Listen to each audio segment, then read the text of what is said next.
নমস্কার বন্ধুরা, আমি সুস্মিতা চলে এলাম তোমাদের সামনে আজকে একটা অন্যরকম রেসিপি রান্না ভিডিও নিয়ে। রান্না মানে রোজবার লাঞ্চে যা যা করি আজকে একটু কিছুটা অল্প অল্প করে তোমাদের সাথে শেয়ার করছি।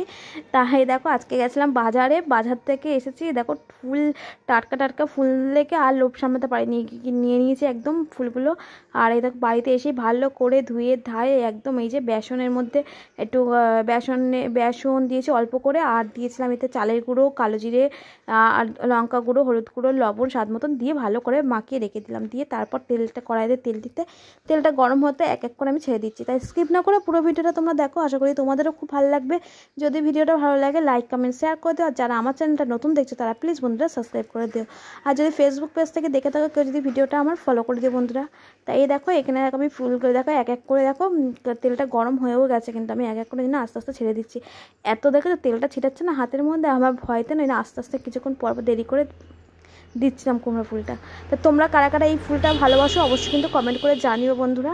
তা আমি এবছর এই যে এই বছরের নতুনত্ব বলতে ফুলটা ওই যে কী বলে সজনা ফুলটা নতুনত্ব ভেজেছিলাম। কুমড়ো ফুলটা এর আগেও একবার এনে ভেজেছিলাম, কিন্তু সেই ফুলটা থেকে না এত ওষুধ গন্ধ ছিল। তো এই ফুলটা যখন ভাজছিলাম না মনে মনে ভাবছিলাম যদি ওষুধ গন্ধ বেরোয় এত খেতে পারবো না। ভয়ে ভয়ে দেখো ভাজছিলাম, তা দেখলাম না ওষুধ গন্ধে বেরোচ্ছে না, আর ভালোই লাগছে। আর একটু চালের গুঁড়ো দিলাম কেন মজমজে হবে। আর আমি বেশি মোটা করে ব্যাটারটা দিই না, কারণ বেসনটা মোটা দিলে না মানে বেসনটা এত মোটা লাগে ভালো লাগে না, ওই জন্য একটু পাতলা করেই বেসনটা দিয়ে আর দিয়েছিলাম। খেতেও খুব সুন্দর হয়েছিল কিন্তু। তো তোমরাও একবার এরকম করে ট্রাই করো, আশা করি তোমাদেরও খুব ভালো লাগবে। আর তোমরাও কেমন করে এই ফুলকপি বলে ফেলছি বারবার, শুধু এই কুমড়ো ফুলের বড়া বানাও অবশ্যই কিন্তু জানিও বন্ধুরা আমি ঠিক পাচ্ছি কিনা। তাই দেখো এখানে কিন্তু বড়াগুলোকে এক এক করে সব ভেজে নিচ্ছে। আজকে দুপুরে লাঞ্চে বানিয়েছিলাম, সকালবেলা বানিয়ে ভাতটা আর কাতলা মাছের ঝালটা করেই গেছিলাম। তার লাঞ্চে আজকে অনেক কিছুই মোটামুটি করেছিলাম। তারপরে আমি এখানে বেগুনটাও কেটে নিয়েছিলাম, কারণ এই তেলটা একটু কমিয়ে এতে আমি নিম বেগুন ভাজবো। তাই জন্য প্রথমে আগে বড়াটা করে নিয়েছিলাম, নিয়ে হটপটে রেখে তারপরে দেখো ওই কড়াতে একটু তেলটা কমিয়ে দিয়েছিলাম। তেলটা অনেকটা তেল ছিল তো, তাই একটু কমিয়ে দিয়ে আর অল্প তেলের মধ্যে এই যে বেগুনটা দিয়ে দিয়েছিলাম।